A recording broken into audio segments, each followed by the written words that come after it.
బ్రహ్మపుర సామ్రాజ్యపు పొలిమేరల్లో ఆ అరణ్యం దాగి ఉంది.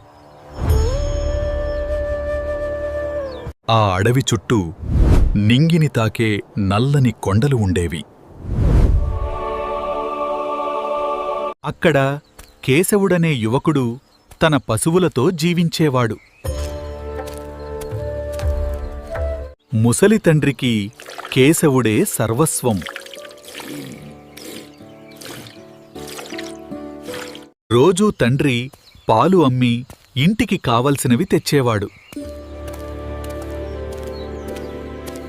వారిద్దరూ ఆ అరణ్యం మధ్య ఒక చిన్న పాకలో ఉండేవారు. ఆ కొండలపై ఏముందో చూడాలని కేశవుడికి ఎంతో కుతూహలం.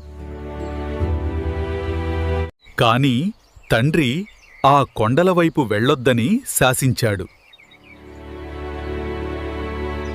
అక్కడ క్రూర మృగాలు, విషసర్పాలు ఉంటాయని తండ్రి నమ్మకం.